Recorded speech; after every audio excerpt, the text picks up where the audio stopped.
Pagi hari ini kita bersyukur karena Tuhan memberikan waktu dan kesempatan bagi kita sekalian untuk berkumpul di tempat ini.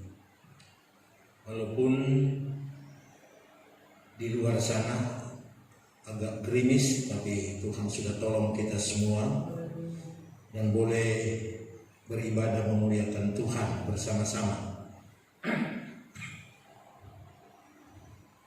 Pagi hari ini saya rindu kita membuka Alkitab kita di dalam 1 Petrus 1 Petrus pasal yang pertama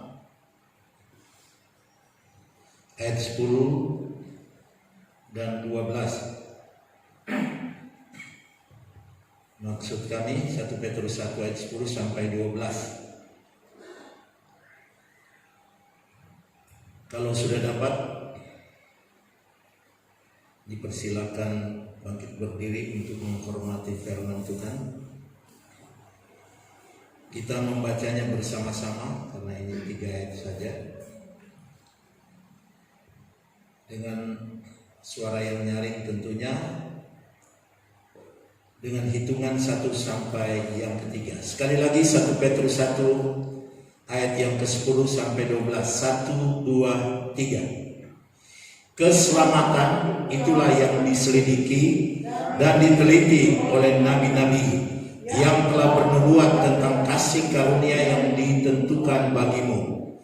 Dan mereka meneliti saat yang mana dan yang bagaimana yang dimaksudkan oleh Roh Kristus yang ada dalam mereka, yaitu Roh yang sebelumnya memberi kesaksian tentang segala penderitaan yang akan menimpa Kristus dan tentang segala kemuliaan yang menyusul sesudah itu. Kepada mereka telah dinyatakan bahwa mereka bukan melayani diri sendiri, tetapi melayani kamu dengan segala sesuatu yang telah diberitakan sekarang kepada kamu dengan perantaran mereka yang oleh Roh Kudus yang diutus dari sorga menyampaikan berita Injil kepada kamu, yaitu hal-hal yang ingin diketahui oleh malaikat-malaikat. Semua berkata amin. Amin. Puji Tuhan. Silakan duduk kembali. Puji Tuhan, kami akan berikan topik pekerjaan Roh Kudus dalam Kristus. Kalau beberapa minggu yang lalu kita sudah dengar bahwa pekerjaan roh atau topik pekerjaan roh di alam semesta. Terus minggu kemarin kita sudah dengar firman, yaitu pekerjaan roh dalam Alkitab. Baik itu Alkitab Perjanjian Lama dan Alkitab Perjanjian Baru. Ada banyak pekerjaan Roh Kudus di situ. Tapi yang sangat penting, Roh Kudus telah menyatakan wahyu, yaitu kebenaran baru yang tak dapat diterima oleh pikiran manusia tanpa pertolongan Roh Kudus. Dan kita sudah bacakan ayat itu di dalam Yohanes 1 ayat 26. Yohanes menjawab mereka, katanya, aku membaptis dengan air, tetapi di tengah-tengah kamu berdiri yang tidak kamu kenal, yaitu kalau kita membaca seterusnya, maka dia akan membaptiskan kita dengan Roh Kudus. Roh Kudus inilah yang bekerja terus, di mana Yesus sendiri telah dibaptis dengan Roh Kudus. Dan saat ini dengan topik pekerjaan Roh Kudus dalam Kristus. Roh Kudus telah melakukan pekerjaan yang dimana pekerjaan itu sangat penting di dalam Yesus Kristus. Kesaksian tentang kedatangan Kristus telah diberitahukan oleh Roh Kudus. Baik itu nubuatan melalui nabi-nabi dalam perjanjian lama itu dengan tegas dinyatakan oleh Roh Kudus. Sebab itu kalau kita melihat di dalam Wahyu 19 ayat 10, maka tersungkurlah aku di depan kakinya untuk menyembah dia. Tetapi ia berkata kepadaku, janganlah berbuat demikian. Aku adalah hamba sama dengan engkau dan saudara-saudaramu yang memiliki kesaksian Yesus. Sembahlah Allah karena kesaksian Yesus adalah roh nubuat. Jadi baik di dalam perjanjian lama dan apa yang dikatakan Yesus sendiri adalah roh nubuat. Dan kita sudah baca tadi di dalam 1 Petrus 1 ayat 10 sampai 12 juga menjelaskan hal itu, peran Roh Kudus di dalam Kristus. Jadi Roh Kudus mengambil peran penting dalam pekerjaan waktu Yesus dalam dunia ini sampai dia ada di sebelah kanan Allah Bapa. Sebab itu kita akan melihat hubungan Roh Kudus dengan pekerjaan Kristus waktu ia ada di bumi. Kita tahu bahwa setiap hari Natal kita membaca ayat-ayat ini seperti dalam Matius 1 ayat 20 menjelaskan seperti ini. Tapi ketika ia mempertimbangkan akan maksud itu, malaikat Tuhan nampak kepadanya dalam mimpi dan berkata, Yusuf anak Daud, janganlah engkau takut mengambil Maria sebagai istrimu, sebab anak yang dikandungnya adalah dari Roh Kudus. Jadi kita lihat waktu Yesus lahir di dalam Injil Lukas juga 1 ayat 35 menjelaskan hal yang sama, yaitu jawab malaikat itu kepadanya, Roh Kudus akan turun atasmu dan kuasa Allah yang maha tinggi akan menaungi engkau, sebab itu anak yang akan dilahirkan akan disebut Kudus, anak Allah. Jadi Roh Kudus bekerja dengan dahsyat dan luar biasa kepada Yesus Kristus. Waktu ia lahir, peran Roh Kudus sangat penting. Bahkan sampai ia dibaptis, peran Roh Kudus sangat jelas di situ. Sebab itu kita bisa melihat itu. Markus 9, maksud kami Markus 1 ayat 9 sampai 11. Pada waktu itu datanglah Yesus dari Nazaret di tanah Galilea, dan ia dibaptis di sungai Yordan oleh Yohanes. Pada saat ia keluar dari air, ia melihat langit terkoyak dan roh seperti burung merpati turun ke atasnya. Atas siapa? Yang dibaptis. Siapa yang dibaptis? Yesus Kristus. Lalu terdengarlah suara dari sorga, engkaulah anakku yang kukasihi, kepadamu aku berkenan. Jadi Roh Kudus bekerja kepada Yesus Kristus sejak ia lahir sampai waktu ia layak untuk memberitakan Injil. Karena ada batasan, aturan dari orang Yahudi yang bisa melayani nanti para rabi itu dikala berumur 30 tahun. Dan Yesus dibaptis. Setelah itu dia kemudian melayani Tuhan memberitakan Injil. Di kala dia dibaptis, Roh Kudus turun seperti burung merpati kepadanya, dan setelah itu Yesus giat melayani dan Roh Kudus bekerja melalui pelayanannya. Dan itu sangat jelas dikatakan di dalam Injil. Sebab itu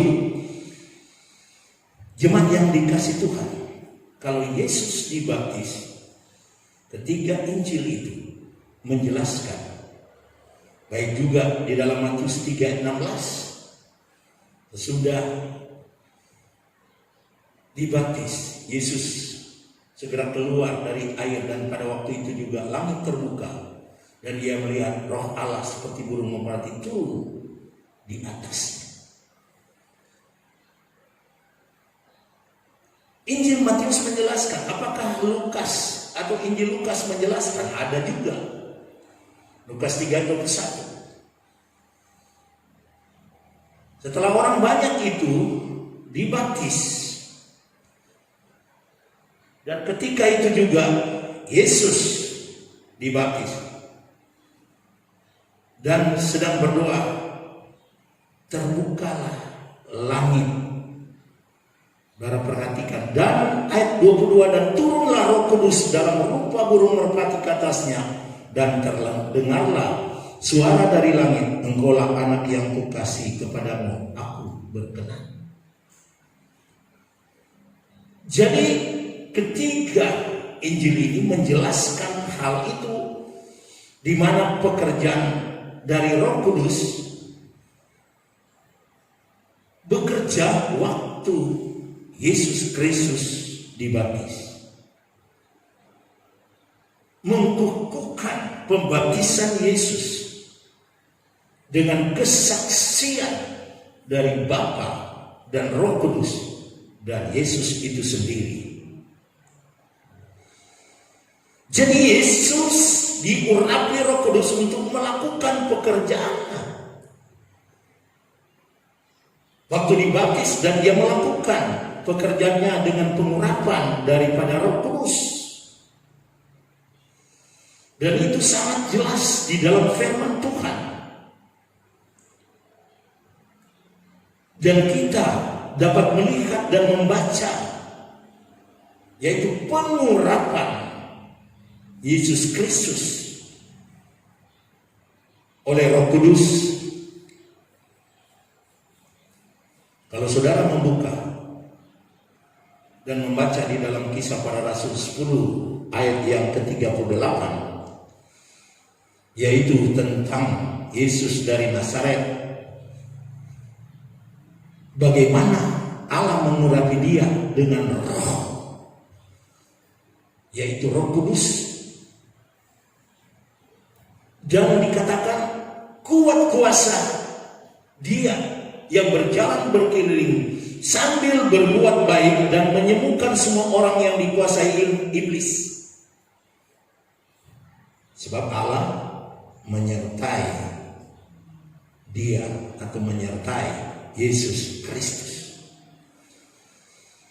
Yesus sendiri sebagai anak Allah, di dalam pelayanannya dia diurapi oleh Roh Kudus. Ya tentunya pelayanan kita juga sebagai umat Tuhan yang memang dijanjikan oleh Yesus Kristus untuk diurapi, maka pelayanan kita itu harus juga diurapi.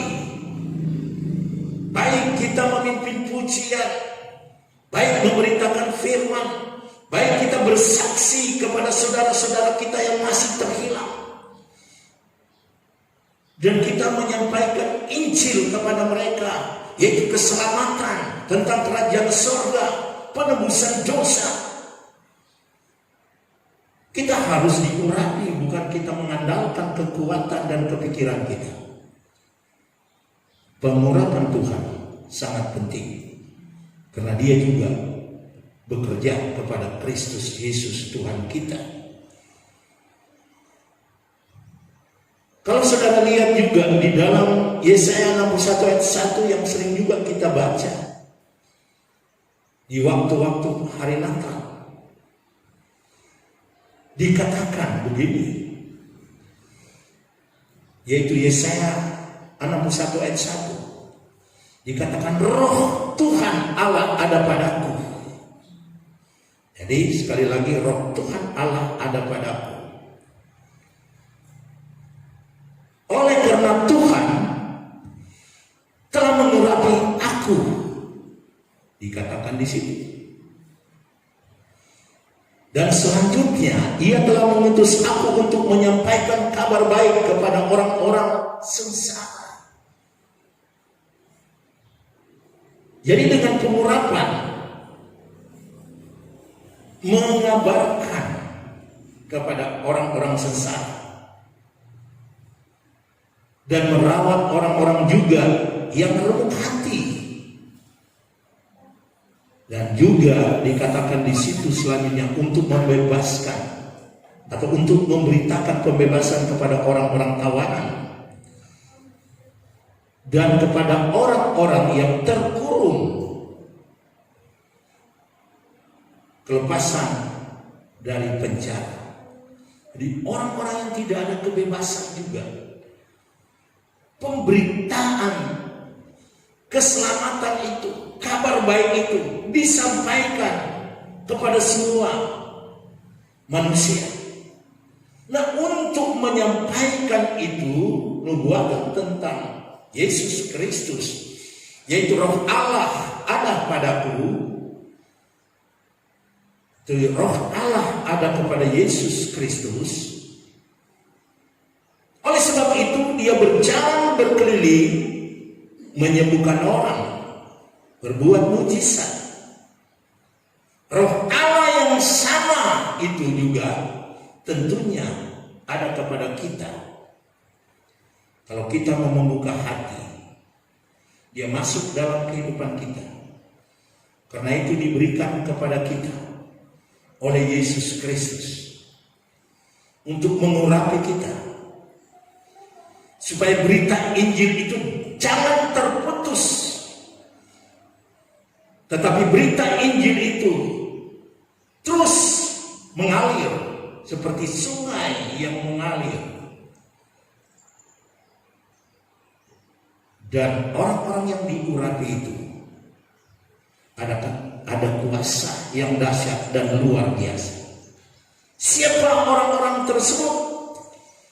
Yaitu setiap anak-anak Tuhan yang membuka hati, sehingga Roh Kudus masuk di dalam kehidupannya, atau Roh Kudus mengurapi hidupnya, sehingga dia menjadi pelayan-pelayan Tuhan yang dahsyat, yang luar biasa pada akhir zaman, menyongsong kedatangan Tuhan kedua kali. Injil Lukas juga mengatakan hal itu.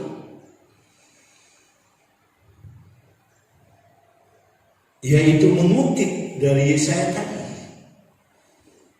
di mana Yesus sendiri yang berkata-kata tentang hal tersebut. Yaitu Injil Lukas 4 ayat 18.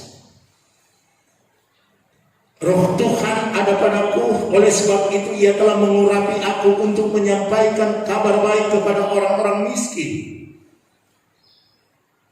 Dan Ia telah mengutus aku. Siapa? Yesus Kristus. Kalau Yesus Kristus mengandalkan pengurapan Roh Kudus, bagaimana dengan kita? Yang tentunya juga kita mengandalkan Roh Tuhan. Roh Kudus membawa Yesus ke padang gurun untuk dicobai oleh iblis. Waktu Yesus berpuasa selama 40 hari, Dia suruh untuk menjadikan roti dalam Matius 4 ayat 1 sampai yang ke-11. Karena Yesus lapar, disuruh oleh iblis untuk batu itu jadikan roti. Apa Yesus katakan di situ? Manusia bukan hanya hidup dengan roti, tetapi dengan firman Allah.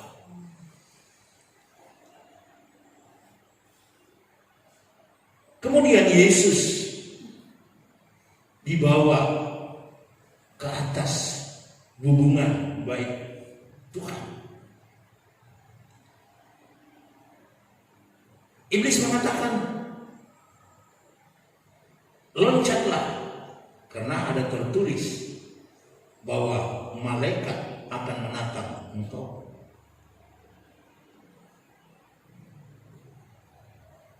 Apa yang Yesus katakan? Jangan mencoba itu kan. Dan dia membawa juga Yesus di atas bukit, di atas gunung, yang kemudian dapat melihat kerajaan-kerajaan di sekitarnya. Dan dia katakan, si iblis itu, sembahlah aku, atau sembah sama iblis, dan dia akan memberikan kerajaan-kerajaan itu. Yesus katakan, hanya Allah yang patut disembah. Inyalah engkau iblis.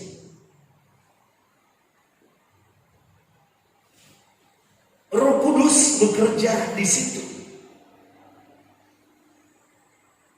memberikan kemampuan, hikmat, akal budi untuk dapat menantang atau tantangan dari iblis dapat dihalau hanya dengan kebenaran firman.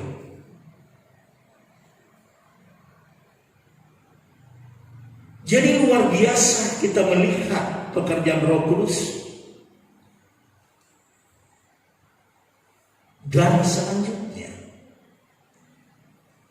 seperti saya katakan tadi, Yesus memberitakan Injil dikarenakan ada pengurapan Roh Kudus, atau Roh Kudus ada di dalam Yesus untuk pekerjaan pemberitaan Injil.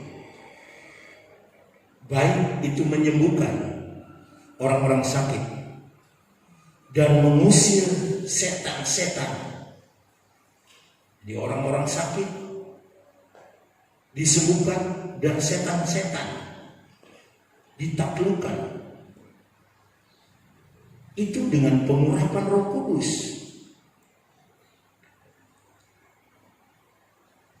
Dan itu Yesus sendiri katakan.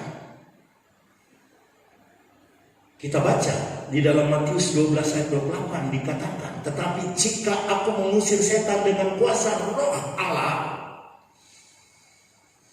maka sesungguhnya kerajaan Allah sudah datang kepadamu. Jadi sangat jelas Yesus katakan, tapi jika aku mengusir setan dengan kuasa Allah, maka sesungguhnya kerajaan Allah sudah datang kepada mereka yang ada pada waktu itu, atau sudah datang kepadamu. Langsung dia menunjuk mereka di situ. Jadi Yesus sendiri menghargai pekerjaan Roh Kudus, menghargai kuasa Roh Allah yang dahsyat itu, karena dia mengusir setan dengan kuasa Roh Allah. Dia menyembuhkan dengan kuasa Roh Allah. Nah, kalau Yesus Kristus mengandalkan Roh Allah sebagai pribadi yang ketiga dari kealahan itu, maka kita juga jangan meremehkan tentang Roh Allah itu.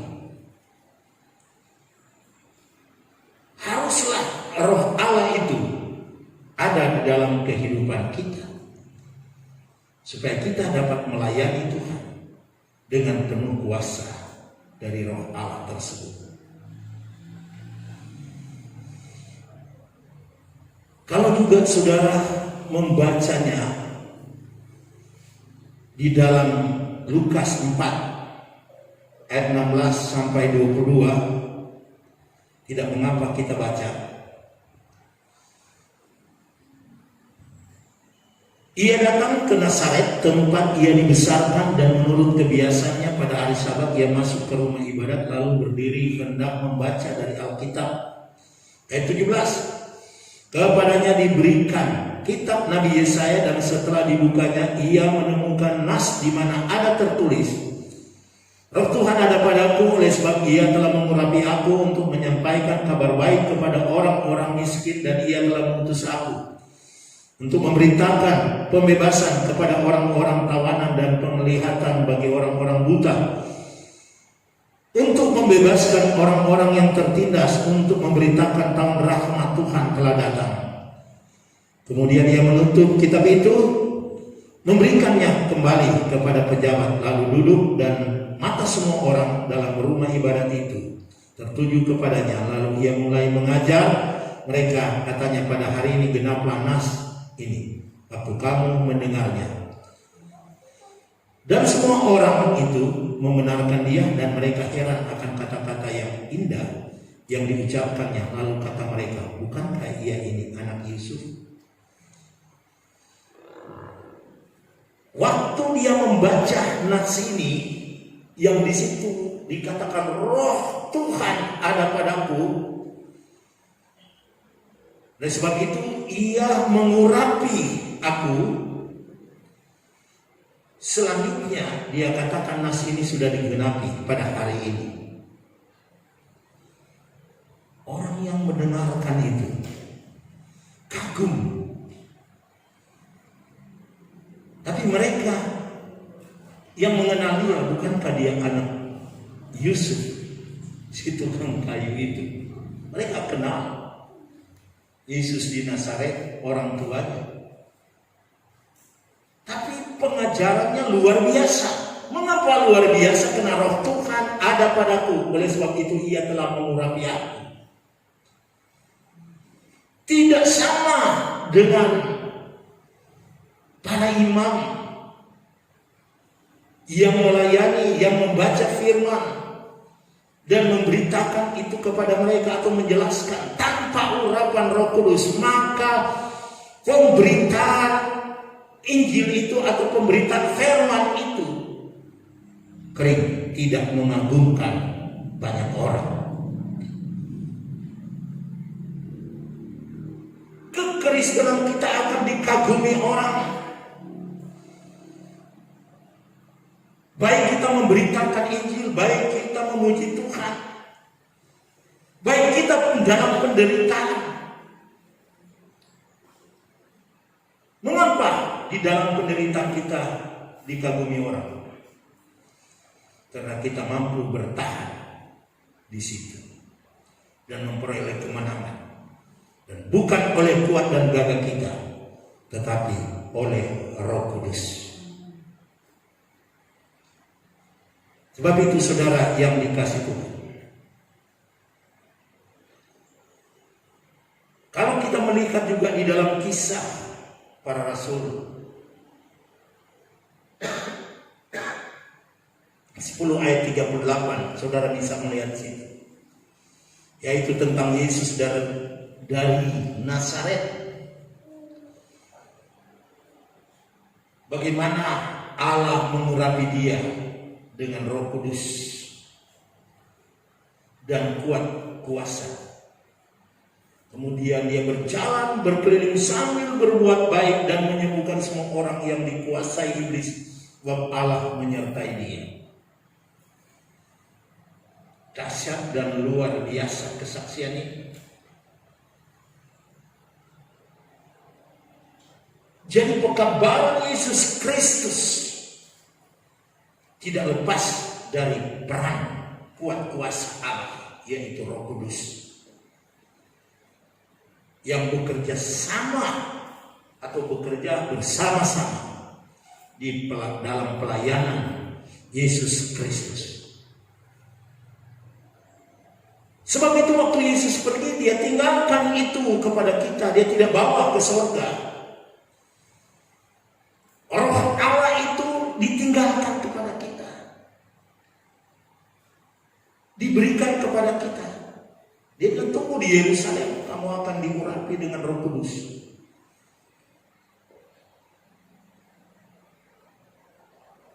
Jadi sekali lagi peran Roh Kudus terlihat sangat luar biasa dan dahsyat dalam Yesus Kristus. Terus bagaimana dikala Yesus menghadapi penderitaan dan mati di kayu salib? Jadi Roh Kudus ada juga di situ sampai dia menyerahkan nyawanya. Coba saudara buka dalam Ibrani 9 ayat 16, ayat 14 maksudnya.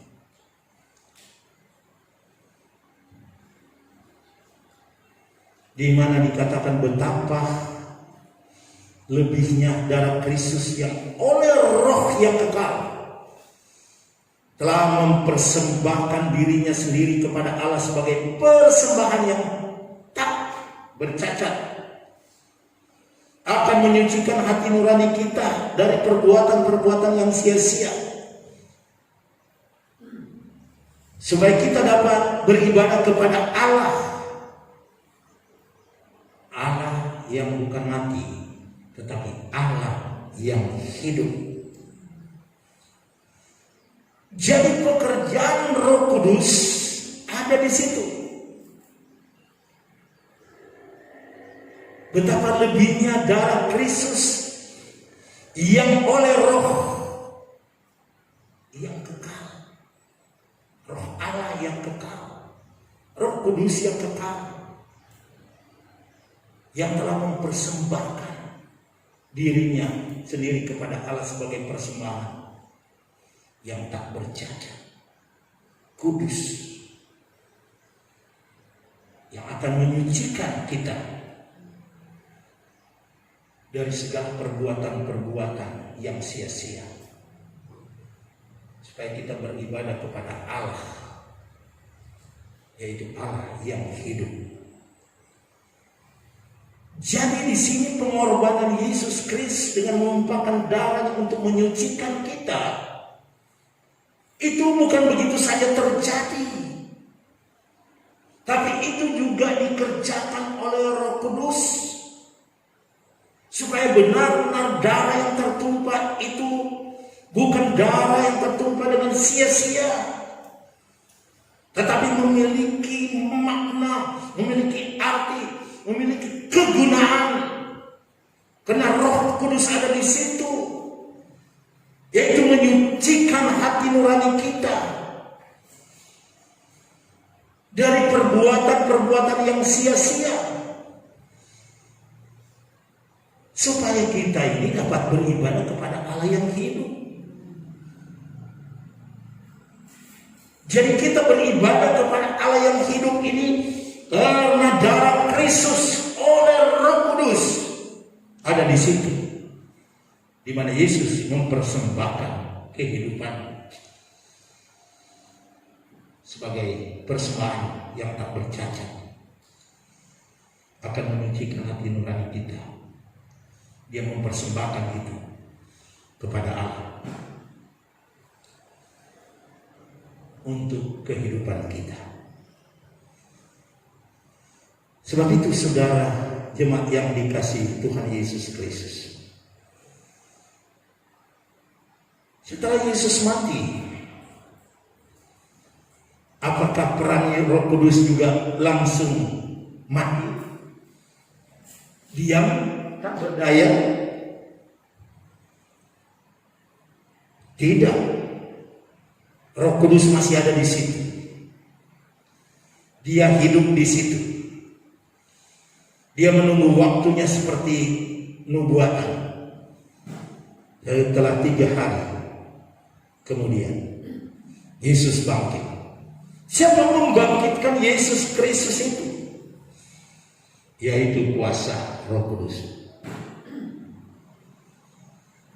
Roma 8 ayat 11, kalau saudara perhatikan di sini sangat jelas dikatakan, dan jika roh Dia yang telah membangkitkan Yesus dari antara orang mati, jadi roh Dia,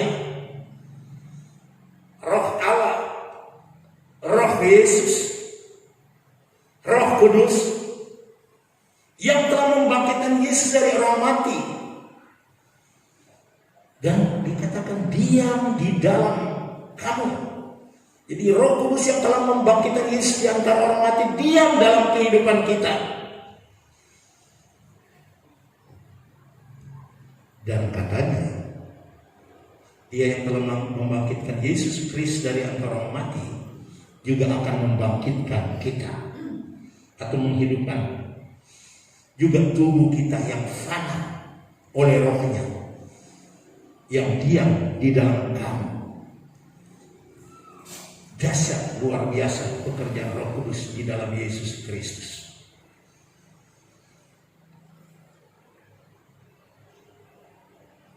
Satu Timotius 3:16 juga dikatakan begini. Sungguh agunglah rahasia ibadah kita. Perhatikan di situ, sesungguhnya agunglah rahasia ibadah kita. Kenapa agung? Karena Allah itu yang telah menyatakan dirinya sebagai manusia, yaitu manusia Yesus tentunya. Yang telah menyatakan dirinya sebagai manusia, dikatakan di situ dibenarkan dalam roh, artinya diteguhkan di dalam roh, yang menampakkan diri atau menampakkan dirinya atau menampakkan diri Yesus Kristus kepada malaikat-malaikat yang diberitakan di antara bangsa-bangsa.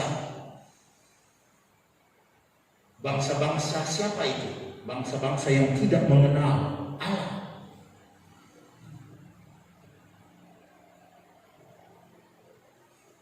Yang dipercayai di dalam dunia, diangkat dalam kemuliaan.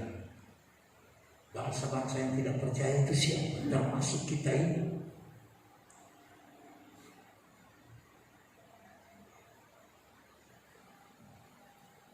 Kita ini, dan oleh rahmat dan pertolongan Allah di dalam kuasa Roh Kudus, waktu Yesus mempersembahkan dirinya kepada Allah sebagai korban yang hidup, kudus, tak bercacat, karena ingin menyelamatkan kehidupan kita semua. Sebab itu, marilah kita senantiasa menghargai pekerjaan Roh Kudus yang sudah bekerja kepada Yesus Kristus. Setelah Yesus dibangkitkan, karena Dia pergi ke Bapa nanti dengan tubuh yang penuh kemuliaan, apakah Roh Kudus sudah berhenti juga bekerja? Tidak. Karena dikatakan dalam Kisah Rasul pasal 1 ayat 2, sampai hari Yesus terangkat, sebelum itu Ia telah memberi perintahnya oleh Roh Kudus kepada rasul-rasul yang dipilihnya. Jadi sampai pada Ia terangkat, sebelum itu Ia memberi perintahnya oleh Roh Kudus kepada rasul-rasul. Jadi sampai Yesus mau terangkat, Roh Kudus masih bekerja. Ada perintah dari Yesus oleh Roh Kudus kepada rasul-rasul. Jadi kita lihat peran Roh Kudus sangat istimewa dan sangat luar biasa bekerja sampai pada hari Yesus terangkat. Sebab itu, hargailah Roh Kudus. Dikala kita memuji Tuhan, biarlah pujian kita benar-benar ada pengurapan. Dikala pun kita berdoa, benar-benar doa kita penuh kuasa. Dan itulah yang diinginkan oleh Roh Kudus dalam hidup kita. Dikala kita membuka hati kita, Dia berdiam dalam hati umat Tuhan yang percaya. Tuhan Yesus memberkati. Amin. Kita tunduk kepala, kita berdoa. Allah Bapa, Allah yang bertakhta di dalam kerajaan sorga,